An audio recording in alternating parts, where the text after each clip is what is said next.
I'm built to win. Applied myself, I filled it in. No time for the doubt, they counted me out, I'm getting it in. Yeah. No time for no loss, I'm paying the cost, I'm in it to win. Yeah. Refuse. Mine, it can't be diffused. If you ain't thinking the same, then we playing by different rules. You can't see the vision, we living at different views. Until we complete the mission, keep getting up, never snooze. I walked a mile in my shoes, had the mind of a fool, chasing diamonds and jewels. Trust me, I was confused. Started minding my business and used my mind as a tool. Ended up finding my purpose and found the time to get to it. They told me I couldn't do it, they told me I couldn't make it. They sold it, they never break it. That's sadly mistaken. I need a piece of the pie, I want it so bad I can taste it. They told me like Toby, keep on running toes, they gon' take a few to lose. Built to win, applied myself, I filled it in. No time for the doubt, they counted me out, I'm getting it in. Yeah. No time for no loss, I pay for the cost, I'm winning to win. Yeah. Refuse to lose, I'm built to win. Applied myself, I filled it in. No time for the doubt, they counted me out, I'm getting it in. Yeah. No time for no loss, I'm paying the cost, I'm in it to win. Yeah. Refuse. Welcome back to CTC. I'm your gracious host, Carl, and I'm back with another episode. And today we are discussing the last week in college football regular season. It is the regular season finale. Please like, comment, share, subscribe. It helps with the channel, helps with the network. It helps my channel, CTC, by way of the Refuse to Lose network. Now, like I said, this is a network, so we have multiple shows. We have the main show featuring Joe, Tomo, and Dave every Tuesday and Friday, 7 o'clock to about 8:30ish. Fridays lately, they've been going live around 8 o'clock. Again, Joe, my apologies for calling you during the show. But, you know, I was at my grandma's house. It was her B-Day yesterday. Shout out, Grandma. Happy B-Day, Grandma. I'm not going to say her age, obviously, but it was a good time. They cheated in spades, by the way. Grandma definitely cheated. She reneged. And because it was her birthday, we let her take it back. But, oh, well. Yeah, I'm a little salty. Anyway. We got Unfazed every Tuesday, 9 o'clock Eastern, 8 o'clock Central, which the days have been a little bit off due to life being life, but make sure y'all tune into them. We got BWT, Baseball with Teddy. Baseball episodes, stay tuned for when those drop. We got FFC, Fantasy Football with Coach Coombs, who will drop next week. And, I mean, I know them fantasy football seasons heating up. We got RBO, Real Ballers Only NBA show featuring Vaughn, which my Pistons got eliminated from World Cup contention. I was ready to, to hold up a World Cup championship like it was an NBA banner, man. I ain't seen my team win a playoff series since 2009. I was going to definitely celebrate that, but we blew it. We lost 2 straight cup games to Boston and to Orlando, 2 teams that I didn't want to lose to, but either way. And next we got Dave's Doghouse, highlights and lowlights of sports. And last but not least, we got In the Red Corner featuring Ty, Ricky, and Tomo boxing episodes. They go live on Sundays, not every Sunday, but when they do go live on Sundays. And they just went live last Sunday. So make sure you check them out. And that's all the shows we have on the network. Please like, comment, share, subscribe to those as well. And if you like what you're listening to, stick with us. Oh, shoot. Try to raise my chair. All right. So, like I said, we will be getting into the Week 14 games to this week. I want to explain some things. So far, I am 4-4 this week. Not my greatest week, but hey, Saturdays are normally turnaround days, so hopefully as this Saturday goes as other Saturdays have gone. We do have some title game clinches. We do have the Big 12 title game, which has been clinched with the Arizona win over Arizona State. We have BYU taking on Texas Tech in the Big 12 championship. That game is already clinched. Texas Tech only having 1 loss in conference, which was to Arizona State, who lost. So they have 3 losses now in conference.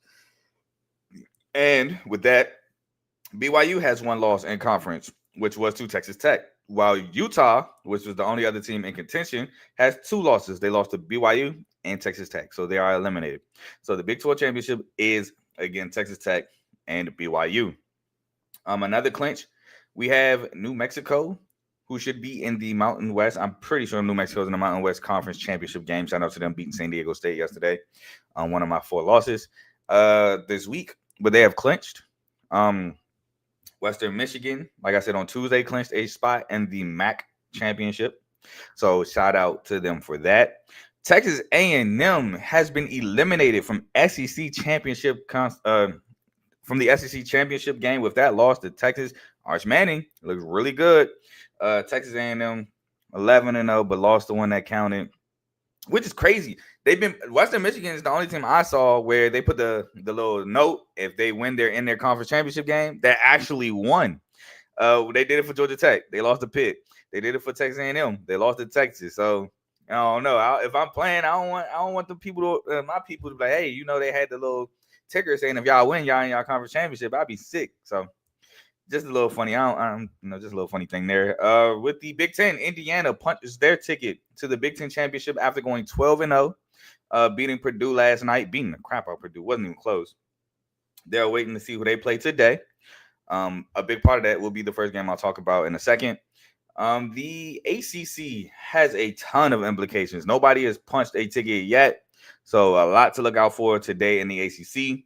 Like I said, the Sun Belt, JMU punched a ticket 2 weeks ago. The person that they will play against at home next week will be determined in the game I'll talk about later between Southern Miss and Troy. Let's see. Am I missing a conference? Let's see. I think I got every conference. Conference USA. Nobody has clinched a spot yet. There are conference championship implications going on today. One game involves two of the teams. So winner shall be in.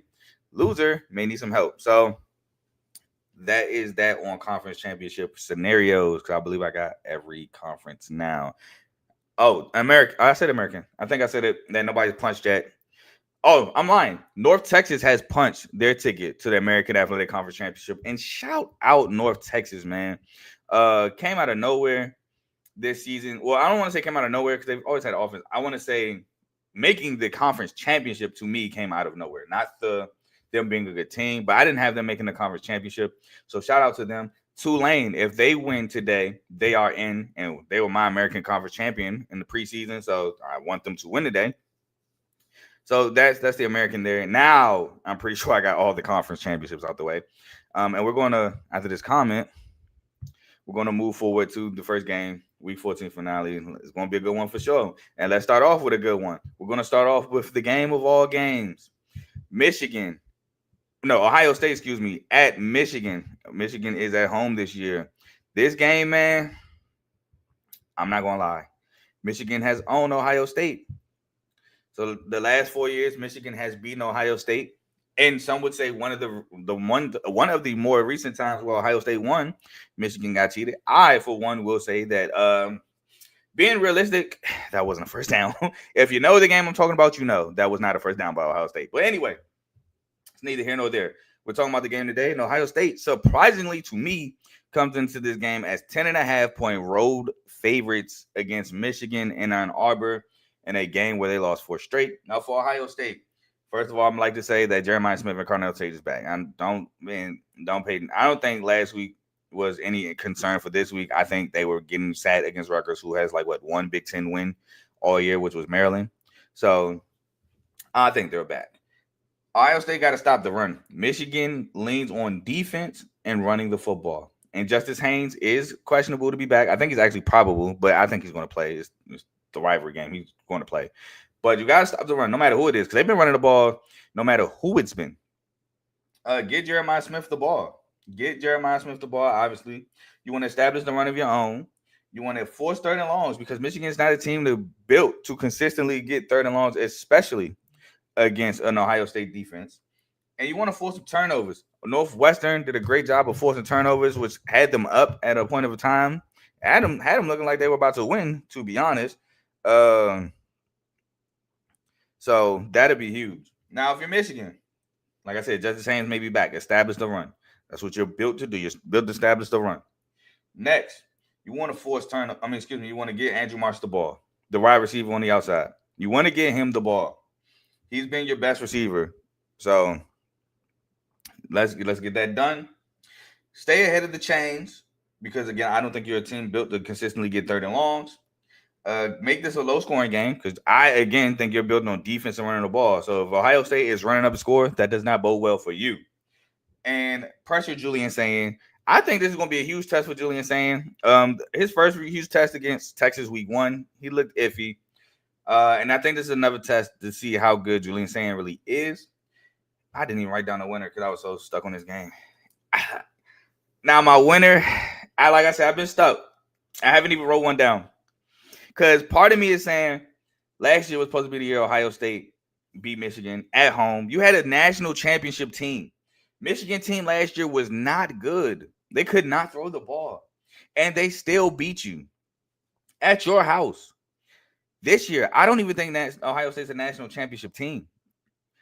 And this is a better Michigan football team. They're in their house. I'm not saying the name of that stadium. They're in their house. Everything in me tells me Michigan wins this game. So you know what? I'm gonna take them. I'm gonna take Michigan. I'm gonna take them strictly off recent history.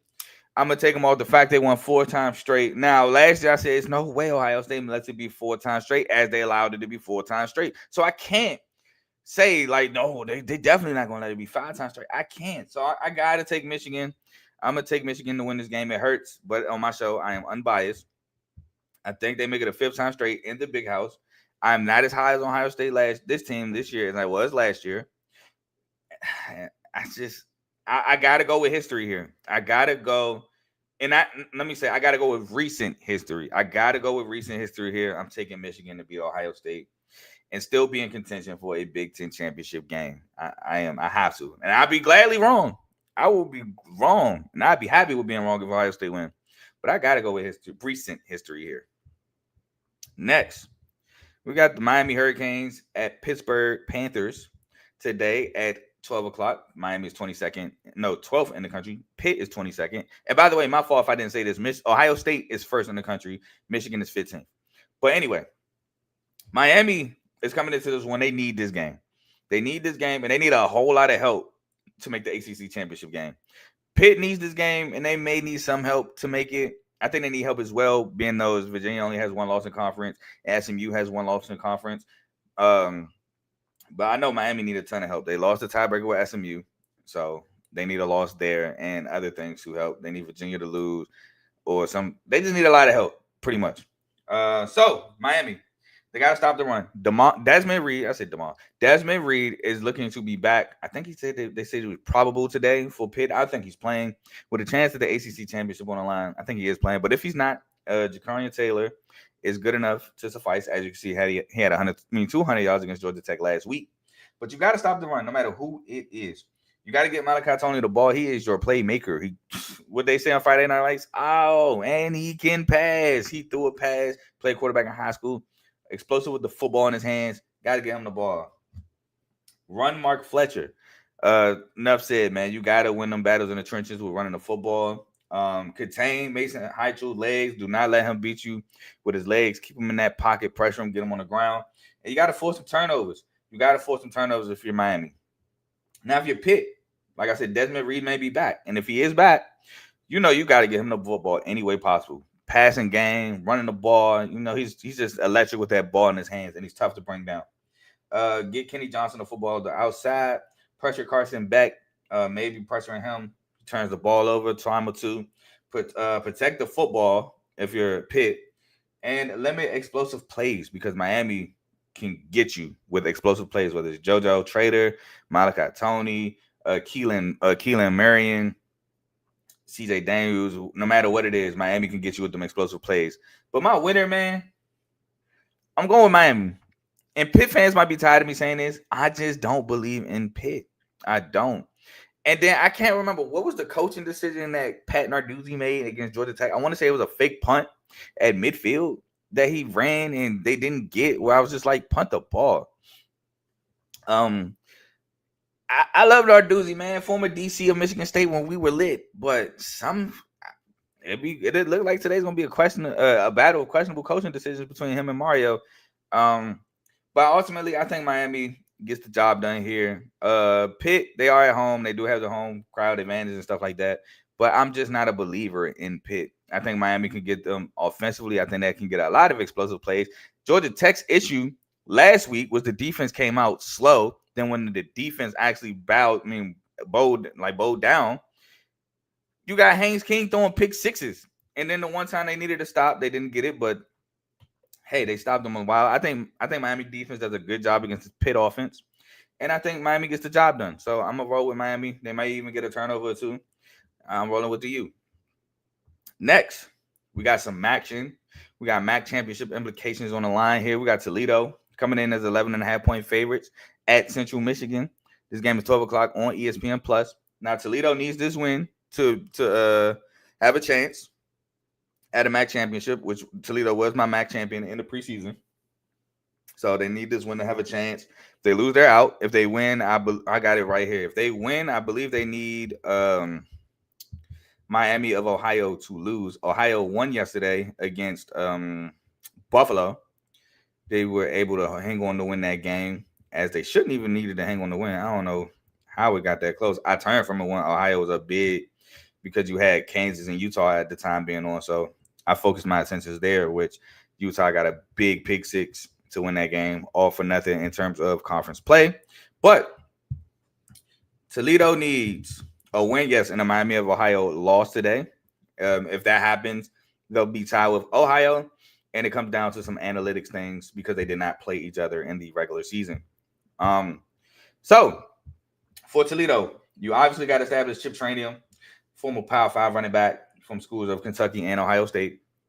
You got to get Junior Vanderross the ball, 4 starting longs, protect the football, and I think you need to score against the Central Michigan defense because I don't think that Central Michigan is built to score a ton of points. Now, if you're Central Michigan, you obviously want to get Landon Lewis, your best receiver, the ball. Stop the run.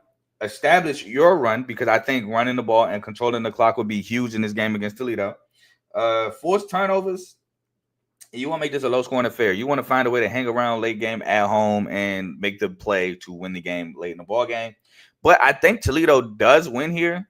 I think Toledo offensively is a bit much for the Central Michigan defense. I don't see Toledo blowing out Central Michigan, but I do see them pulling off a win.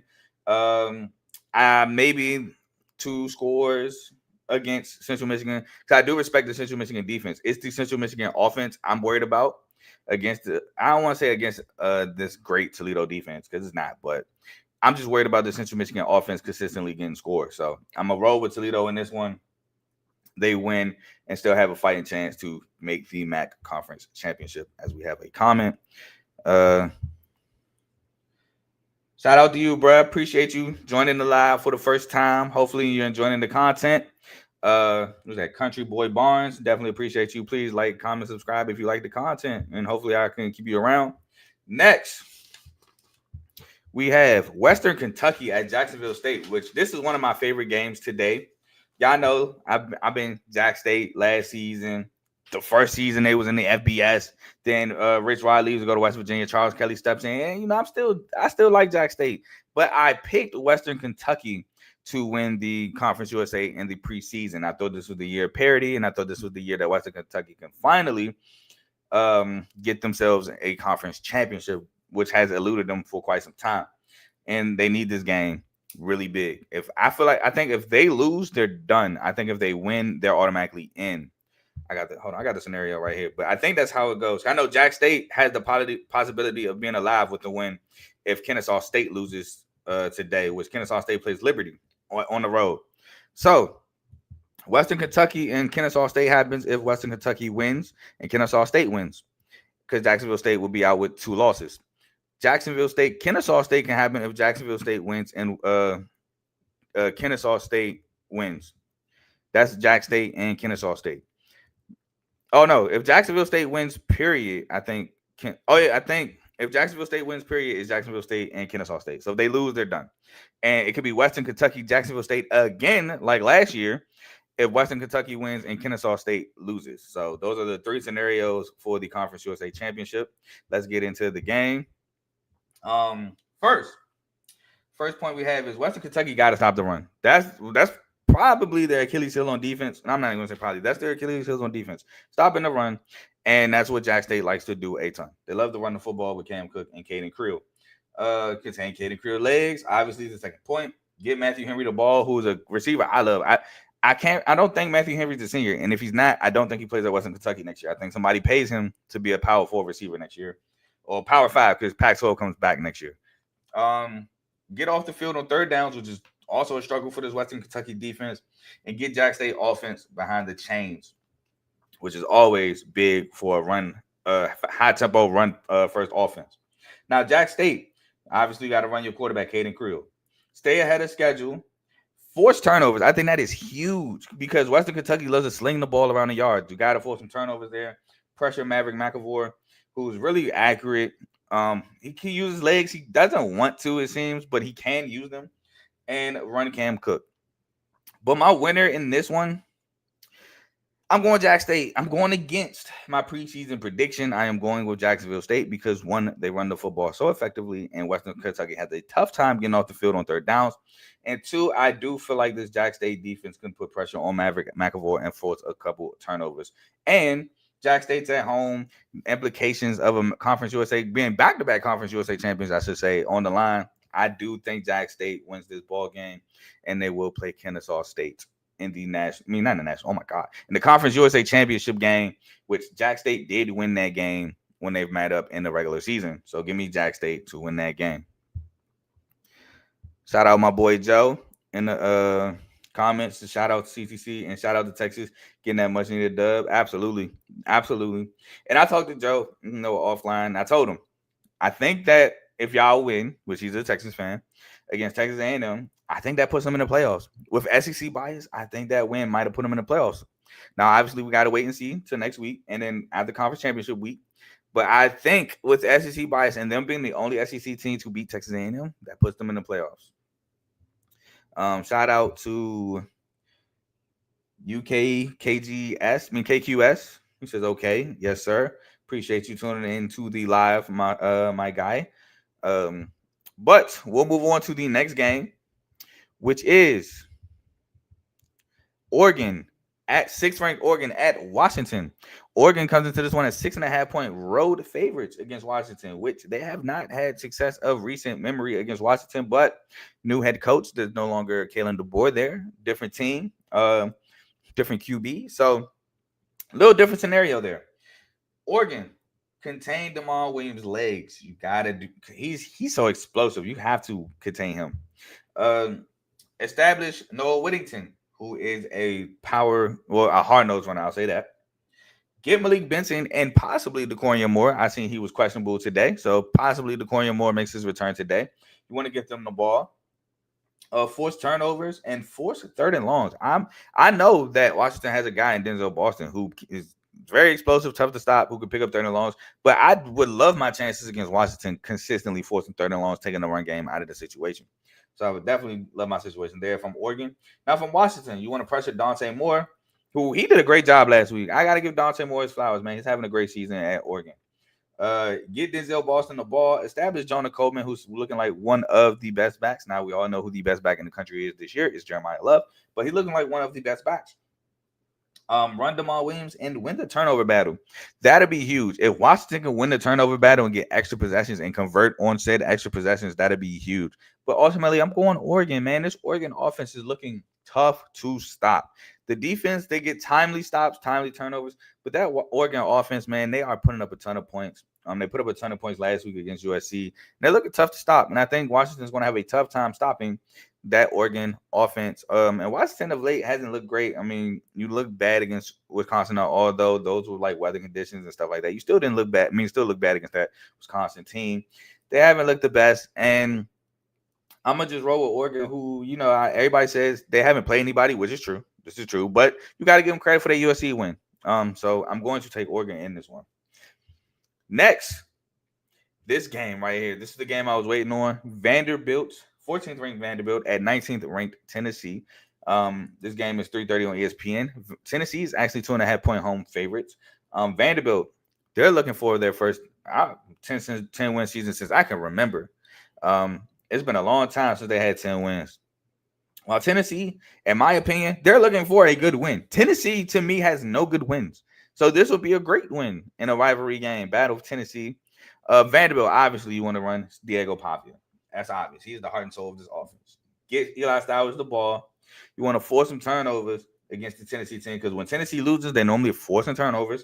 Meaning they normally turn the ball over, Pressure Joey Aguilar and run Cedric Alexander. Now, if you're Tennessee, you want to contain Diego Pavia. Obviously, like I said, he's the heartbeat of that offense. Which, by the way, shout out Clark Lee, 6-year coaching extension was signed this week. So congratulations to him. Now, if you're Tennessee, you want to establish Star Thomas and Deshaun Bishop, the running backs for Tennessee. Get Chris Brazil the ball, protect the football. That should be actually top of the priority. And limit the explosive plays that Vanderbilt can have with guys like Trey Richardson, guys, Junior Sherrills, like I said, Eli Stowers, Cedric Alexander, Adrian Newberry. With guys like that, you want to limit explosive plays by Vanderbilt. But ultimately, I'm picking Vandy. Why? Because, again, Tennessee has no good wins. So I'm rolling with Vanderbilt here. I think Vanderbilt gets the win on the road as a dog, even though they're, above them in the rankings. I just think, man, Tennessee turns the ball over in big games too much. I can see them turn the ball over again here. And Vanderbilt in big games, they elevate, they rise. Pavia rises this game. So I think they get the job done against Tennessee and gets the first 10-win season I can remember, since I can remember Vanderbilt, to be honest with you. Next, this is also a game that kind of was tough for me to pick. Now, this game has nothing on the line. There's no Big 12 title implications on the line. This is just a battle for, a better bowl game. Got Cincinnati at TCU, 3:30 on Fox. TCU comes into this one as 3.5-point favorites, home favorites. Cincinnati coming off a tough loss against BYU. TCU's coming off a great win against Houston. For Cincinnati, you want to run Brendan Sorsby, You want to run him, use his legs. You want to get Cyrus Allen the ball. Establish the run, whether it's Evan Pryor or Tyree Walker, more than likely Evan Pryor. Pressure Josh Hoover, because Josh Hoover does have a tendency under pressure to turn the ball over, which leads me to my last point. You want to get off the field on third downs. Cincinnati did a great job defensively on BYU last week. Their defense has not been great throughout the season, however. So still, you want to build upon last week and get off the field on third downs. Now, if you are TCU, you want to protect the football. They allowed Houston back in that game, turning the ball over. Last week, Houston-TCU game was, like I said last week, or early in the week, a game of mistakes. You want to protect the football if you're TCU. No Kavorian Barnes yet again. So, again, Jeremy Payne and Battle have to step up at the running back position. Get the ball to Eric McAllister and Joseph Manjack. You want to contain Brandon Sorsby's legs, and you want to score, forcing the Cincinnati offense to match you, which means that their defense is not getting off the field on third downs. And ultimately, because of said defense, they are on the road. I am taking TCU because I do think TCU, with their senior day, wants to go out and win this ball game. They have extra motivation. I feel like TCU, at least in my opinion, TCU didn't have the season that they wanted, which they still had a great season. Don't get me wrong. But I think they saw themselves competing for a Big 12 championship, which I wouldn't be mad at preseason-wise. I was high on TCU. But I think with that added motivation, plus, again, Cincinnati's terrible defense, I think TCU wins this ball game. Next, we got the game to determine who plays JMU in the Sun Belt Championship game. We have Troy at Southern Miss. Now, Troy, they won 2 straight Sun Belt titles under John Summerall, who's now at Tulane, has the potential to go into back-to-back American Athletic Conference title games under John Summerall. So just Summerall just wins wherever he is. That's why Florida's looking at him. But this is a big one, man. This is a big one. So for Troy, you want to contain Braylon Braxton's legs. He is an electric quarterback. But you want him to beat you from the pocket. You really want him to beat you from the pocket. You want to establish the run, which is Tay Meadows. You want to score. Why? Because that Southern Miss defense at times does look a little leaky. So you want to put up points and force Southern Miss to match you in the scoring department. You want to force turnovers if you're Troy, and you got to get off the field on third downs against this Southern Miss offense, or they will score points. So you got to get off the field on third downs. Southern Miss, you want to run Braylon Braxton, add that extra dimension to your offense. Get the ball to Elijah Metcalf, the Middle Tennessee State transfer, who's having a great year for Southern Miss. Get off the field on third downs, because I think that is a problem at times for Southern Miss defense. Pressure Tucker Kilcrease, and stop the run. Do not allow Troy to run the ball all over you. And with that being said, I think this is a close game. But Southern Miss has a lot of the players from Marshall's Sun Belt Championship team last year. So they have that championship DNA. They know what it takes to win a championship. Coach Huff over there, he's going to have his guys ready. He's going to have them prepared for a championship atmosphere, because this is essentially a playoff game. You win, you go to the title game. You lose, you get a bowl. You get nothing but a bowl, and you know how they cheat Group of 5 schools. So I am rolling with Southern Miss here to win this game, and a close one. I think it's going to be very close, but that championship DNA rears its head, and I think Southern Miss gets the job done against Troy at home. Now, another game with nothing but bowl implications, as in who getting a better bowl. We got Northwestern at Illinois. Illinois is 6.5 point home favorites against Northwestern. It was 7.5 last night. I did take Northwestern plus 7.5 last night. But this game is 7:30 on Fox. And for Northwestern, man, you got to continue to protect Preston Stone. Preston Stone's he's been playing some good football down the stretch this year. Northwestern's been playing some good football down the stretch, to be honest. Established Caleb Kumalafe, the running back, who I accidentally called Cam. I mixed him and Cam Porter name last week, so my apologies. Get Griffin Weldy the ball, pressure Luke Altmaier, and win the field position battle, because I think that'll be huge in this game. I think this game might be very defensive. Now, for Illinois, you want to get the ball to Hank Beatty, who's been their best receiver, almost 1,000 yards. He's at like 8 and some change, so a big game today. He might push 1,000. He might get 1,000 this year, which is huge. Pressure Preston Stone. But you also got to watch his legs. His legs was big against Minnesota last week. So, yeah, you want to put pressure on him, but you can't let him escape the pocket and run the football. Force turnovers if you're Illinois. Establish the run and force third and longs, because Northwestern's not a team that want to consistently be in third and longs. They want to be third and short to open up the entire playbook, so they won't be predictable. And my winner, though, going with Northwestern straight up, man. Northwestern has been playing great football down the stretch, while Illinois has been looking really shaky to me down the stretch. Northwestern, you can make an argument they should have beat Michigan. Then they came back at home and beat Minnesota. Now, yes, both of those were technically home games because they were at Wrigley Field. But I mean, Illinois, Champaign. I don't know how far Champaign is from Chicago geographically, but they're in the same state. Pretty sure the fans are going to travel well. I don't think they're going to be super Illinois out.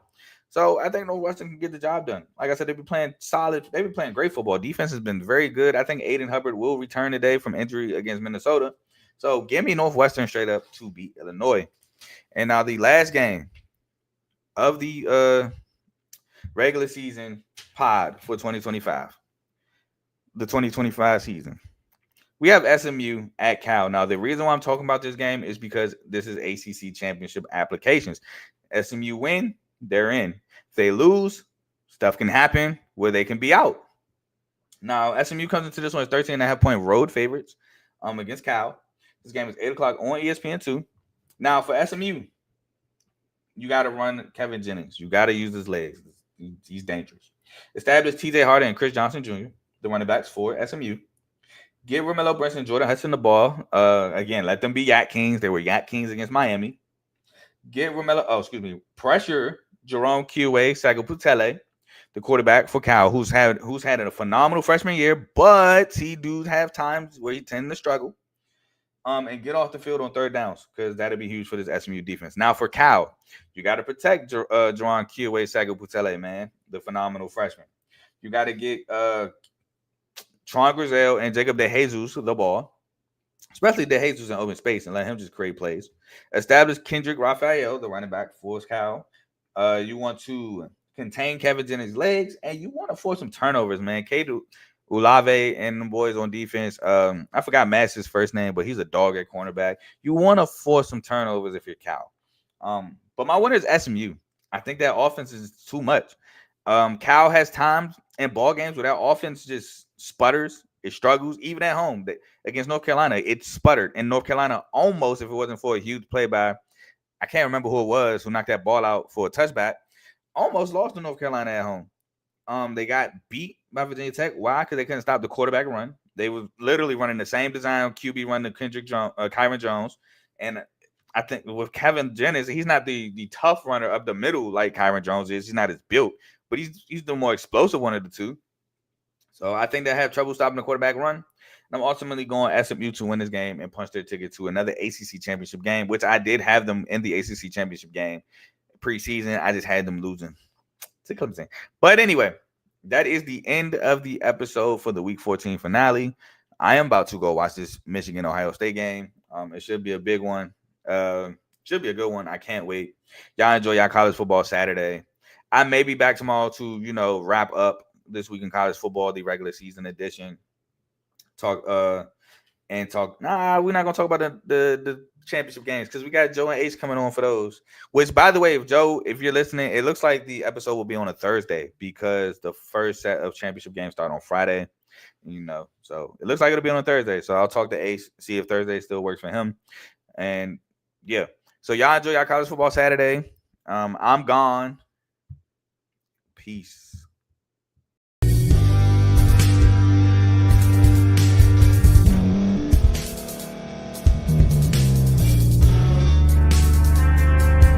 Thank you for staying to the end. If you're watching this on YouTube, please like this video, subscribe, and also hit that notification button so you can be notified next time we put out a video. If you're listening on any podcast platform, subscribe and hit that notification button, y'all, so you can be notified we put out another podcast audio. And last but not least, hit that share button. No matter what you're listening to or watching it, hit that share button and send it to somebody that you know that would love to watch this episode you just listened to. So once again, thank you for staying to the end, and we'll see y'all in the next episode.